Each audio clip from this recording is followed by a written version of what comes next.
Almost everything you can use in Elden Ring will make your character stronger in some way. However, there are a few items that actively make you worse. Pairing them all together, you can take a lot of damage. While that might not make us feel strong, it will make even the Soldier of Godrick feel strong. After teaching 20 million people how to play a FromSoft game, that legend deserves to feel strong. So that's the goal today, gamers. I'm not making my character deal damage, I'm making my character take damage from the Soldier of Godrick. To watch these runs live, follow me on Twitch. We'll be needing your help when I see if chat can beat bosses for me. Join my Patreon to give me money. It's the place where I get to keep most of the money you give me. Now let's get started and climb aboard.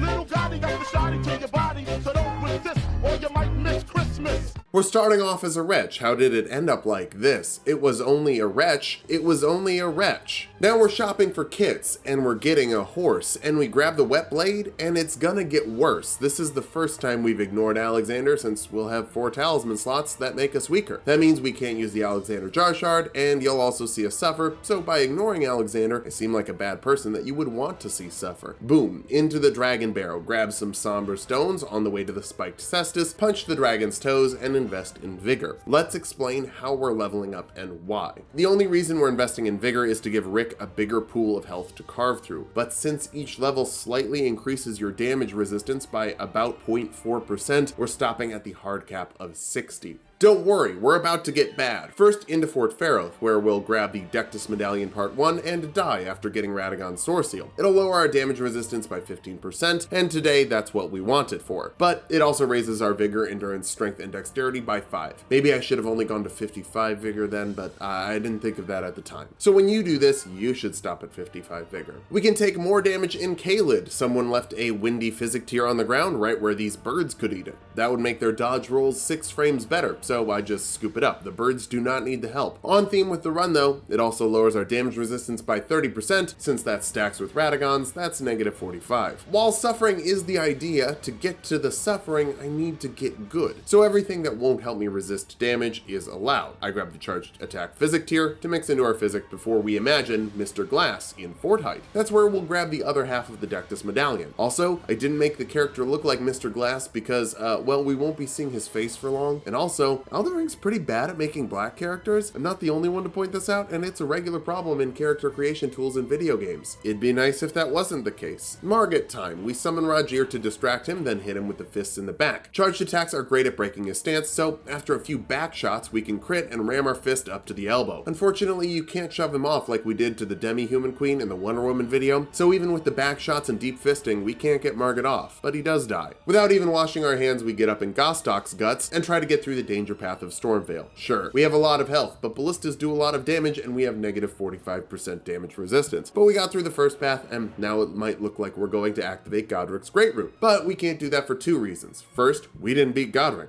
2, raising our strength and arcane would increase our physical and holy damage resistance respectively. That's not allowed. The Ash of War Scarab from the bottom of this broken bridge though, it's not only allowed, it's encouraged. We get a reduced cost to our Ashes of War, which is great since we can't invest in mine, and negative 5% damage resistance, stacking up to negative 50%. It works great for our goal of being bad. For the Ash of War I really want, we need a spear, and the best spear we can get without farming is in Patch's nasty little hands. Nerd Juice is blocking his boyfriend, and no armor means we bleed really fast. Bleeding is a great way to die. That's why we wait for Yura to show up and make Nerd Juice bleed the second time we fight him. Then we bleed Patches with our spiky fists. His spear is already at +7, meaning less smithing stones, though it's not even that many. I'm inspired by the love story of Nerd Juice and Patches, so let's go make our own love story. But unlike these two skinny lads, we're going for someone who has back. Shake it! Shake that healthy butt. Baby got back like this with the open Problems. Back problems? Raya is in Lernia, and she's the perfect match for our fragile lad. She's got scoliosis. She's regularly stolen from. She has poor situational awareness and still lives with her parents. But most importantly, she's nice. Some crab man stole her necklace. Let's win her heart by getting it back, by killing him. That potty mouth is dead, and Raya tells us about her mom's house. Sounds like someone wants a second date. On the way there, a Knight's Cavalry gives us some guff, and we might be okay at taking damage, but I'm not okay with living in a polluted release state. Fighting the cavalry on horseback is highly recommended. Letting it get locked behind the rocks is not. Letting Cocaine Bear enter the chat is also not recommended. Still, all you need to really do is keep poking at it until the horse dies, then you can impale it on the ground and get the Ice Spear Ash of War, which is going to carry our frail body through this game. Since we went to Fort Height, we can ride up the Dectus lift, and Raya is there to check in before our date. Love a girl who's confident enough to text right away. The wait 3 days rule is antiquated and boring. Talk to people if you like them. She gives us an immediate ride to her mom's house. Didn't realize how fast that was, but holy crap, we're like an hour into the run and we're already in Volcano Manor. Let's impress her mom by killing some dude. His name is Istvan. He's got a big ass sword and likes to do gravity ashes of war. Bunch of ice spears miss, so we just have to keep the middle distance and poke. First try win. This wasn't free. His poise can be a problem. The second guy Tanith wants us to kill is in Altus, and whoopsie, things went so fast with Raya I forgot to get any graces. We'll just go down the mountain, end up getting killed by a Nastia and a virgin who can't drive. Just kidding. I want to go back up the mountain after going down the mountain for a Somberstone 6. Navigating the mountain backwards is weird. I'm not sure this is the fastest way to do things. Riley the Idol is improperly named. He's aggressive as hell and presents an interesting problem. The spear is bad for NPCs. Its attack doesn't have enough hit stun to outweigh the dead frames on the end of its attacks. That's a technical way to say every time we hit, we get hit, but this build can't trade damage at all, especially since his weapons all have rot, which puts a timer on the fight, meaning we have to play more aggressive.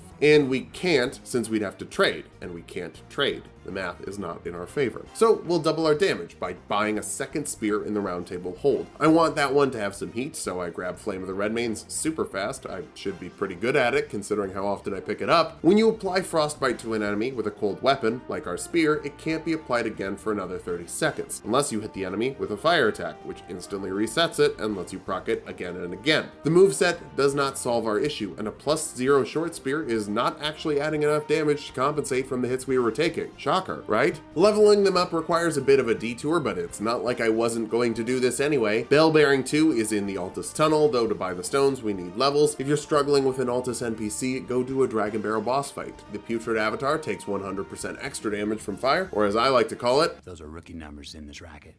For now, it's a dump truck worth of runes, and it's easy enough to kill. Looks like I forgot to get the first bell bearing from the Crystallion in the Raya Lucaria Crystal Cave, not to be confused with our girlfriend Raya, totally different animal, like an elephant and an elephant seal. Turns out 2 +12 spears are stronger than a +7 and a +0 spear. Riley dies, and we continue to date our girlfriend. This perfume bottle is not for her, though it's worth noting she's a snake now. Also worth noting, wood. Then, she isn't a snake, and she hears some funky stuff happening behind the walls of her room. Considering who her mom and dad are, yeah, I bet she hears some really weird sounds through the walls. Although it turns out the sounds she's hearing are from the fully functioning town that's hidden inside the walls. Not even like the borrowers, there's just a bunch of snake people and Albernerics. Hey, there's even a Godskin noble. Now sure, we've been actively sabotaging our build, have only killed 6 bosses so far, we don't have a Spirit Ash, and the Godskin noble is the more annoying of the Godskin power couple. But I'm sure this'll go fine.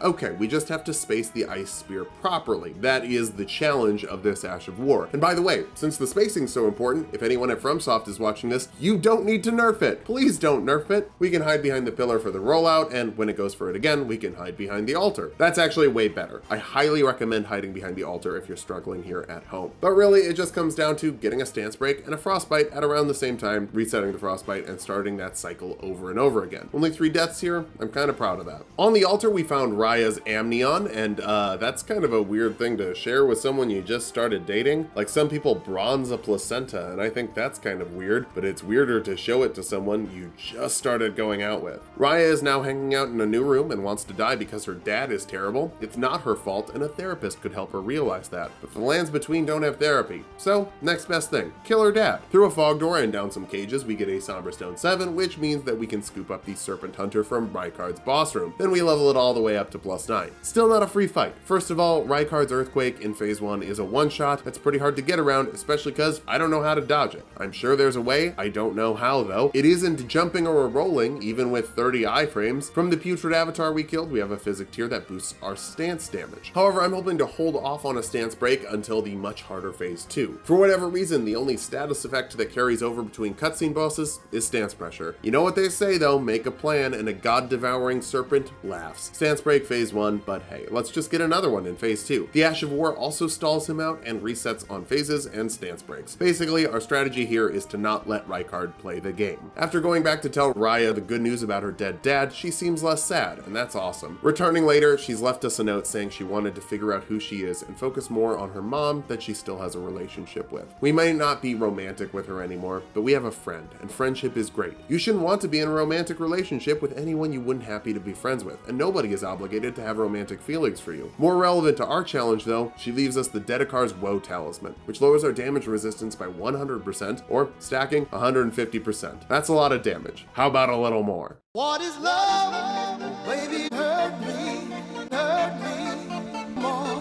For some reason, I thought the Mimic tier was a good idea. I guess I actually knew it would be bad. I just kind of wanted to see how bad. First step, Radahn. We can bring in a bunch more people, and holy moly, they're helpful. Okina is already the best, but he uses the Rivers of Blood Katana, and it has innate fire damage. That means it resets our Frostbite automatically and stacks bleed. Yeah, Radahn never stood a chance. He's my favorite boss, but it also means he's the one I know how to exploit the hardest. Also, he is way weaker than he would be at full power. Relatable. Give us full power Radahn in Shadow of the Erdtree, please. In Volcano Manor, we have to fight another horseback-only boss, Loretta. Weird trend, but I think I know why this is happening. Loretta is a bigger challenge than Radahn for our frail builds, since at most we can distract her with a Spirit Ash. Radahn is an ADHD king, also relatable, and his focus is split by 5 people. If only we could have 4 more people with us. Since she's immune to status effects, it ends up being better to just use the Serpent Hunter. It is +9 after all. I think it's also the weapon speedrunners use for the All Remembrances route, which makes sense. It has low requirements, hits really hard, even if the Ash of War is totally useless outside the Rykard arena. Loretta dead. Ronnie Quest, go back to the Wolverine video if you want a detailed version of this. We've just done it too many times. Hello Ronnie, grab the Great Shield Soldier Ashes. Maybe they'll be okay. I fight the Mimic tier. It's easy because it's me and I'm terrible. Then we grab the Mimic Ashes and a Glove War 10 before dipping into the Incel Rivermain and trekking through Noxtella. Say hi to Phalanx Demon's Holes. That'd be a fun Spirit Ash. Maybe not a good one, but an armored failed Mimic tier Spirit Ash. I'd like that in Shadow of the Erdtree. People are always asking me what I want from that, so I'll just drop it in the videos when I think of it. Somberstone 7, Glove Warts, and a maxed out Mimic. It's +10, we have 60 Vigor, that's gotta be thick. Here it is against the Black Knife Assassin.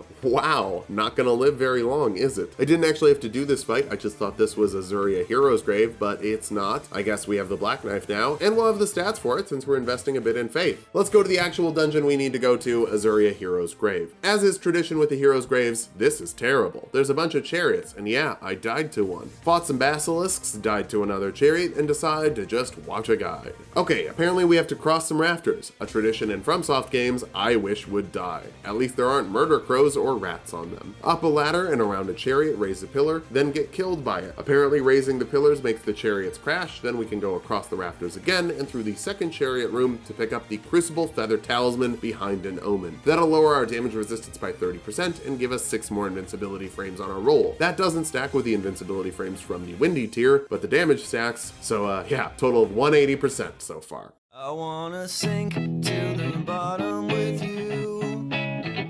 Lots of times I get asked about the songs that are in the breaks that sink to the bottom by Fountains of Wayne, the people who made Stacy's moms. Most of their songs aren't about MILFs, they're about how sad it would be to live in New Jersey, and they're pretty great. The Draconic Tree Sentinel rips up our Mimic tier, and us too, but since the Mimic tier didn't totally die, it can avenge us, and we win by technicality. I'll take it, since, well, I don't really have a choice. Lindell is a dangerous place for a guy with glass bones and paper skin. For some reason, we went for a Seedbed Curse, thinking I might want to free the Dung Eater later. That just means that we get ganged up on when we try to fight the Erdtree avatar. Next try though, we nail it. The Gatekeeping Knight also killed us. We can't grab the Ritual Shield Talisman as much as I would like to, since it invalidates everything we're doing here. Probably why the Godfrey Shade is able to kill us. We return the favor though, it's abundantly clear that the Mimic tier is going to fall off hard in the future. Morgott is actually easier. We break the stance fast, Frostbite around the same time, reset, and do it again. That gives us enough runes to level up. We need 18 more levels in Faith and 50 levels of Vigor, and the 1 starting level, which means that our final final level is looking pretty nice. Now it's just a bunch of running. It'll be short in the script, but dying to the bridge before the Forbidden Lands means it takes 12 games of in-game time just to reach the mountaintops of the giants. With a Somber Stone 3, we're rewarded with plus 18 spears. That's sign off for day 1. I'm sure day 2 is gonna go great. After all the bosses are starting to deal way more damage. That's gotta be fun. Sans the funny skeleton one-shots us on the way to the castle's hole, then we die again on the way up to the shortcut. First try against Niall goes weirdly okay. Yeah, Mimic Tier dies shortly after Niall's assistants do. Keep in mind, on a normal build, even without armor, this is one of the bulkiest spirit ashes, but it's dying like 3 times faster. So weird. Honestly though, we just lost because we ran out of magic. I've struggled against Niall so many times in the low vigor runs that I've gotten pretty good at finding his rhythm and punishing it. Trying again with more blue flasks, it's a problem that the Mimic Tier dies so fast since we have to fight Niall and a helper. Next time I died to the big wind-up attack. That's just embarrassing. But not as embarrassing as the Mimic Tier being outclassed by the Great Shield soldiers. One is a legendary Spirit Ash. It was Nox's weapon of mass destruction that couldn't die and maybe kill God. We spent nearly 100,000 runes leveling it up. The other one costs so little magic we can summon it without investing in mind, and it's a bunch of twinks carrying pieces of metal. They are stronger. We have not leveled them up yet. Sorry Nox, maybe you should have invested in your twinks. Since they live longer, they distract Niall and we're able to get the win. Looks like we have a new Ash. When we get back to the Round Table Hold, Ensha invades us. Not even hard, we just store runes by buying smithing stones. We might want to use them for capitalism later, but if we die to a boss, we can't use those runes. So by buying a bunch of smithing stones, we can sell them later if we need the runes. Kinda proud of coming up with that actually. I got the second Haligtree medallion piece and just cowabunga'd because it's faster. We're gonna die a lot later. It's not really gonna affect this run's standing. The Consecrated Snowfield is a problem. Lightning balls and dragonkin soldiers take us out pretty fast. But the real hell here is the liturgical town.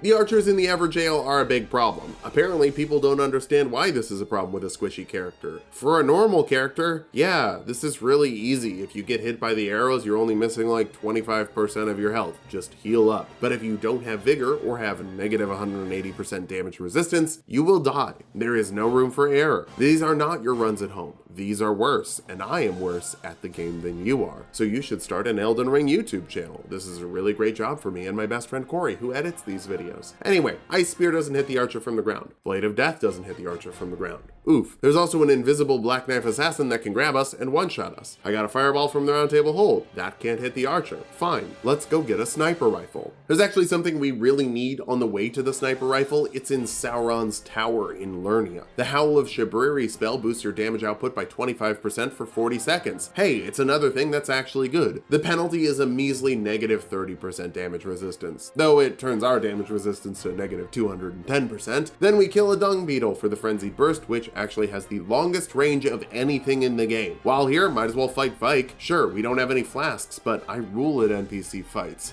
See? First try. I'm amazing at this game. No! Jump! Jump! Why didn't you jump?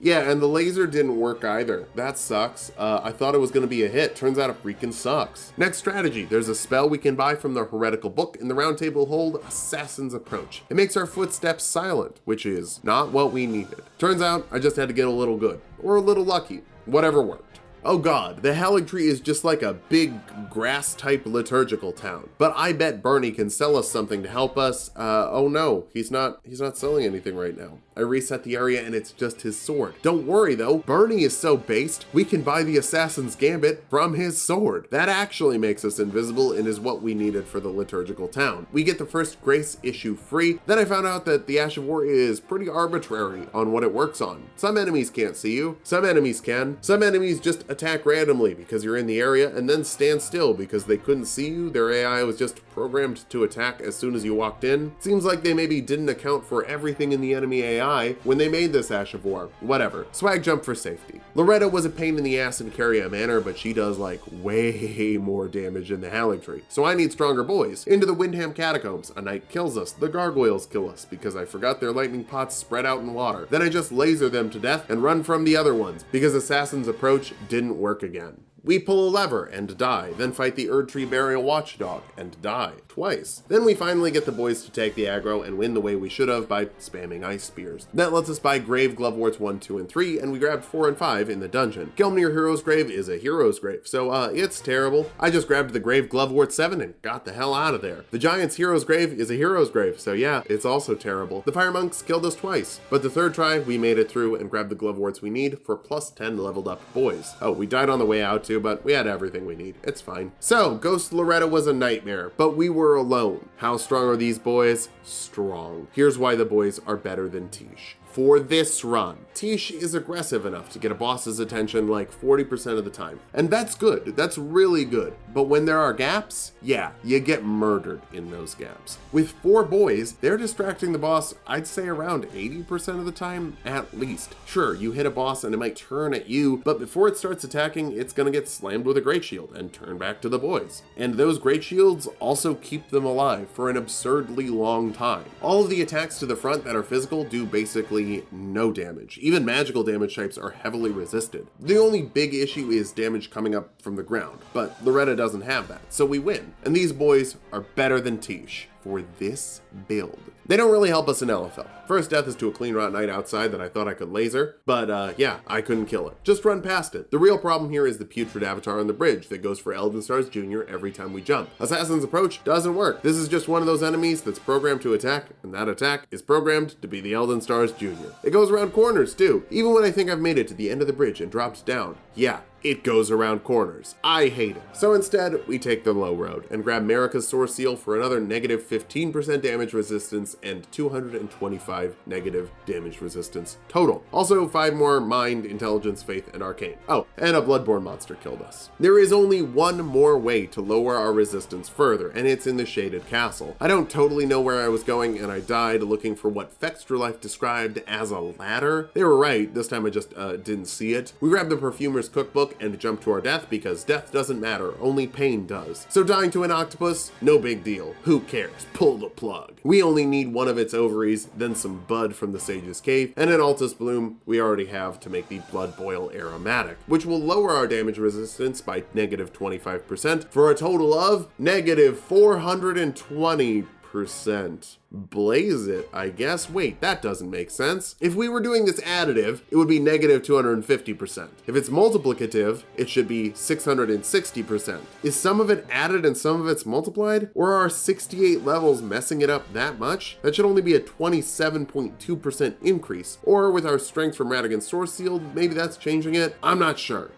By all accounts, it doesn't make sense. Just to clarify though, the only way this works is if it's a multiplier, so that's gotta be it. So the Scorpion Charm do negative 12% resistance, which is 3% less than the Source Seals. That 3% is also multiplied by the hundreds of other percents, and that more than compensates for the small strength boost. That's why we're not using Scorpion Charms. I know some people are going to be like, are you using Scorpion Charms? No, here's why I'm breaking it down and explaining it in the video. Anyway, let's go have Soldier of Godrick kill us. It turns out we didn't need all this vigor. He still takes 4 hits to kill us, but I'm happy to bow and give Rick the respect he deserves. Now that this legend of the game has killed us, I think it's time we take on some of the easier bosses of Elden Ring. I wish I could stay in this cave with my boy, but I wasn't born lucky. Some guys have all the luck. I was born with glass bones and paper skin. Every morning I break my legs, and every afternoon I break my arms.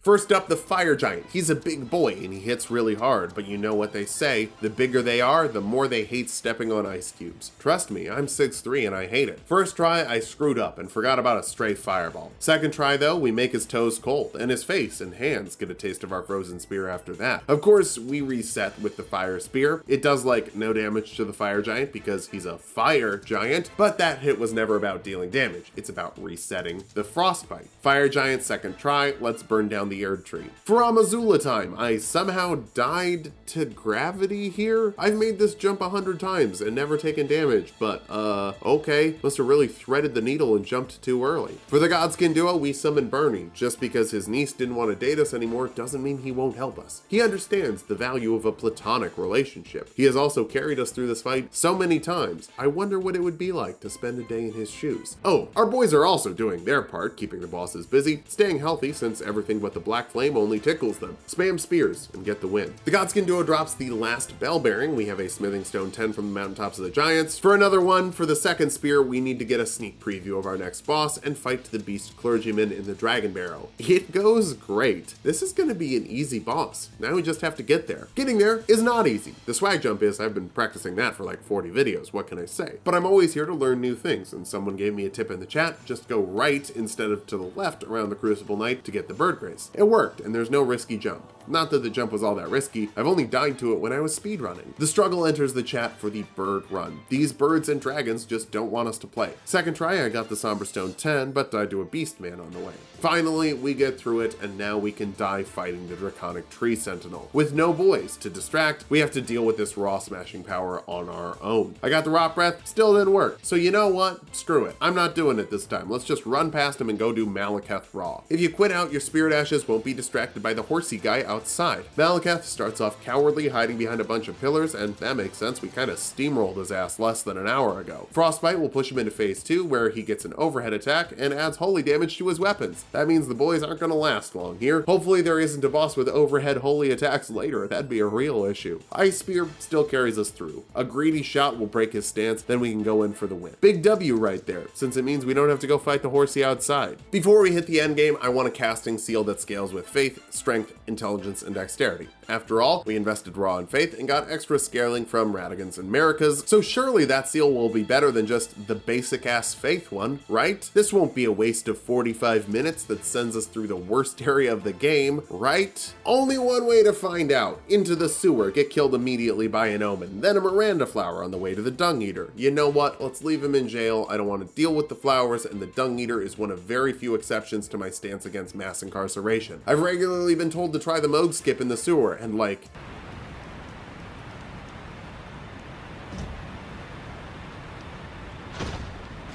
no shot. Absolutely not. Here, I tried it once. I'm never doing that again. I'm not good enough for that. Back through the whole sewer, open the shortcut, and deal with the gargoyles. Assassin's Gambit doesn't work on them. Murder does. Finally, we've made it to Moog, and we can fight him with the boys. The sprinkler attack is bad, but everything else is fine. The boys can tank through it, and we'll snipe from the back. Easy first try win, then we've just got to fall down the pit right, and we get it on our third try. Even grabbing Inescapable Frenzy for a fun boss later. Now let's get some grapes. First one is behind Godrick, and whoops, haven't killed him yet. The rest of the danger path went fine. I'm pretty good at this now. Godrick isn't any trouble since we've maxed out our weapons. He's debatably the second boss of the game, so RIP, dude. But who's going to eat our grapes? How about Arena? She's in the Weeping Peninsula, and her dad is in Morn Castle. I wanted to get silly with it and tried to frenzy him, since that's how his questline ends if you don't do it the fast way. But I fumbled the stick, switching back to the spear, and you really can't do that with this damage resistance. Next time, Edgar dies, since I'm just not a silly goose, and that's grape too. Arena's dead. Oh no, JK, she's Hyena now. Another grape with the 2 fingers in a hole that we can't use, then give her the Vike grape and burn ourselves and her in the Moog hole. Boom. Frenzy seal. But after doing the math, it's worse than the finger seal. That sucks. Big waste of time. Life's a journey, not a destination. Yada yada. Gideon fight will be fun. That's not even sarcasm. We have a spell that makes this boss fight easy. Inescapable Frenzy. Here's how it works. And now I'll explain how it works and why we're holding that big boy spear in our other hand. The damage is calculated based on the critical hit damage of the weapon you're holding in your other hand, and it applies frenzy as well. So it takes 3 kisses, but it's still the biggest crit damage we have. Maybe we could have gotten the Frenchy knife, but this works for me. Godfrey is a bit bumpier, but not much. We only died once to a big old slammer. Second try is easy peasy. The boys are so good against him. He only has physical attacks, even in phase 2, and the boys can keep the aggro. There's nothing we can't do. Only one boss left. Hopefully, it doesn't have magical damage, or AoEs, or rapidly changing aggression. Those are the only things we're weak to. I get so weak in the knees, I can hardly speak. That's Weak by SWV, by the way. Radagon time. First attempt. The boys put on the distraction and we're able to ice spear him down to get to the Elden Beast. Maybe this won't be so bad. Sure, I got bopped by a melee attack. That's a little embarrassing. You know what though? It would be easier with the Ancient Dragon Lightning Strike anyway. It makes a huge AoE against the Elden Beast and hits multiple times since the area is covered in water. We buy it from the Dog Pope, then get back into it. Turns out Radagon is actually a huge problem and we just got really lucky the first try. Every hit's a one-shot except for the scatter darts, so we might as well howl before we go in and hit a little bit harder. The biggest problem is the Hammer Slammer. The third hit has a hitbox that's so long you get hit by it even with the extended invincibility frames from our Crucible Feather charm. Like with Sands or the Heavy Load, the best strategy is to just watch his HP threshold and let the boys take those hits. Eventually we get back to the Elden Beast, and Lightning Strike doesn't really do that much. Its big damage really comes from stacking it with the Lightning Scorpion, the Godfrey Talisman, and the Lightning Casting Seal. None of those are options for us. Black Flame Tornado, the Ash of War we got from the Godskin duo, is pretty good though. Unfortunately, it's just enough to get us to the real final boss of every squishy build, Elden Stars. If you can't take hits, you can't live it.